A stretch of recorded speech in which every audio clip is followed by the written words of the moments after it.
Assalamualaikum warahmatullahi wabarakatuh. Baiklah, di sini saya akan menjelaskan tentang kelebihan dan kekurangan TI dalam BK.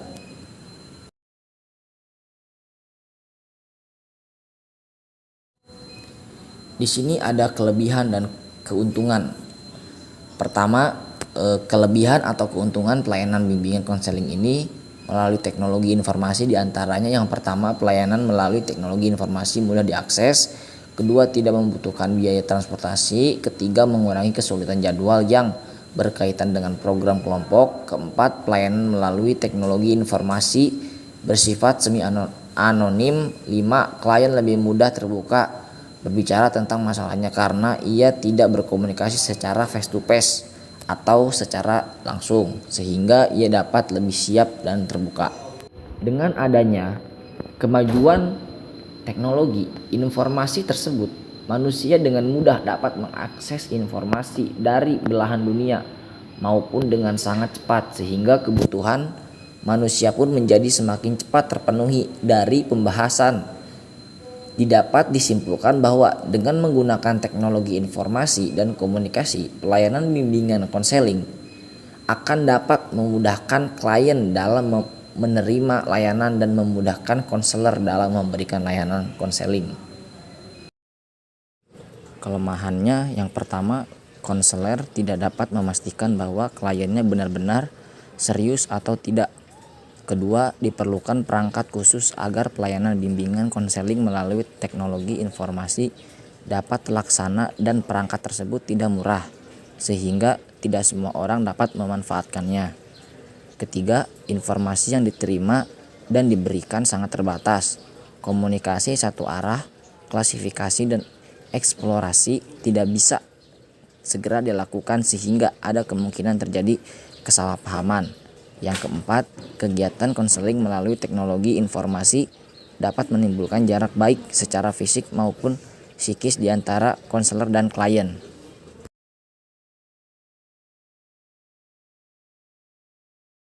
Oke, selanjutnya kita bakal bahas layanan bimbingan konseling di era digital.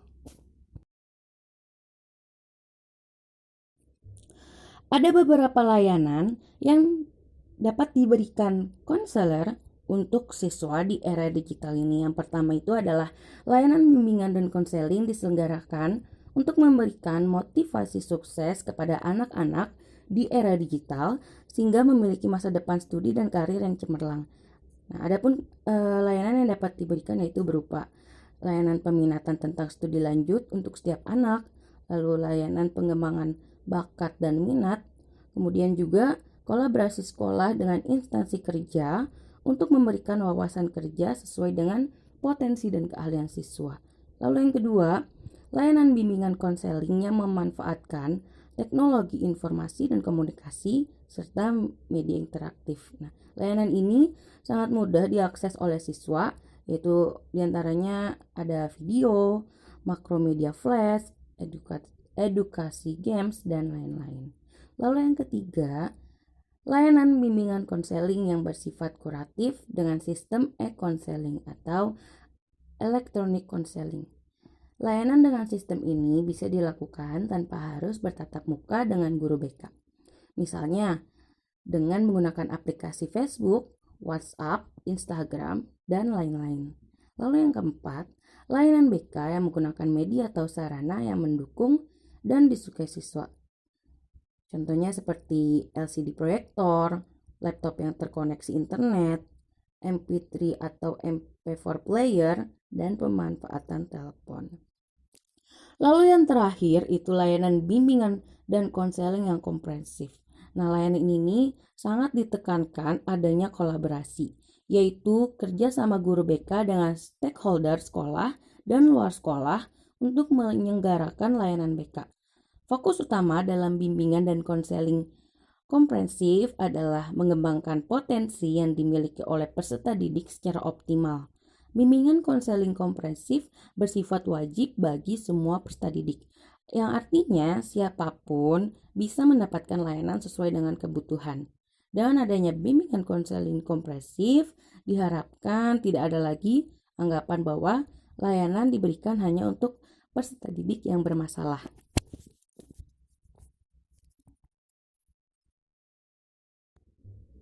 Dengan adanya teknologi informasi ini dapat memudahkan konselor dalam membantu kliennya dan memberikan kenyamanan kepada klien dalam bercerita dengan menggunakan aplikasi sebagai penghubung dirinya dengan konselor tanpa harus bertatap muka secara langsung. Nah, di sini ada beberapa media yang dapat digunakan, yaitu yang pertama adalah website atau situs. Dalam menyelenggarakan konseling online, guru BK atau konselor dapat menyediakan sebuah alamat situs. Situs ini menjadi alamat untuk melakukan praktik online, sehingga klien atau konseling yang ingin melakukan konseling online dapat berkunjung ke situs tersebut terlebih dahulu untuk selanjutnya melakukan konseling online. Lalu yang kedua, telepon atau handphone. Lebih sederhana, konseling dapat dilakukan dengan memanfaatkan telepon, di mana konselor dan klien bisa saling terhubung dengan menggunakan perangkat ini. Konselor dapat mendengar dengan jelas apa yang diungkapkan kliennya melalui fasilitas telepon. Dengan fasilitas ini, konselor dengan segera dapat merespon apa yang dibicarakan oleh kliennya. Lalu yang ketiga, itu email. Email merupakan singkatan dari memungkinkan pesan berbasis teks untuk dikirim dan diterima secara elektronik melalui beberapa komputer atau telepon seluler. Email merupakan cara pengiriman data, file teks, foto digital, atau file-file audio dan video dari satu komputer ke komputer lainnya dalam suatu jaringan komputer. Ada banyak penyedia akun email gratis seperti Yahoo, Gmail, AIM, Mail, Telkomnet, Plaza, dan masih banyak lainnya. Lalu yang keempat itu ada chat, instant message, dan jejaring sosial. Chat dapat diartikan sebagai obrolan, namun dalam dunia internet, istilah ini merujuk pada kegiatan komunikasi melalui sarana. Beberapa baris percakapan itu sendiri dikenal dengan istilah chatting. Percakapan ini bisa dilakukan dengan saling berinteraktif melalui teks maupun suara dan video.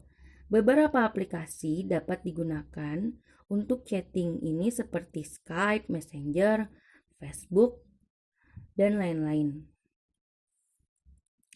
Lalu yang terakhir yaitu video conferencing. Video conferencing atau dalam bahasa Indonesia disebut video konferensi atau pertemuan melalui video. Pertemuan ini dibantu oleh berbagai macam media jaringan seperti telepon atau media lainnya yang digunakan untuk transfer data video. Alat khusus video dan klien dapat menggunakan fasilitas video konferensi yang terdapat pada beberapa aplikasi. Beberapa aplikasi instant message yang di dalamnya sudah menyediakan fasilitas video call.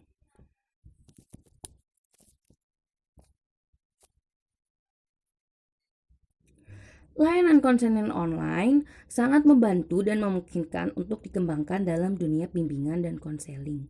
Secara luas dapat meningkatkan kompetensi dan efisiensi pelayanan demi terentasnya permasalahan yang dihadapi oleh klien atau konseling. Dengan demikian, guru BK atau konselor akan semakin melek tentang teknologi, mampu menggunakan dan memanfaatkan teknologi informasi dan komunikasi.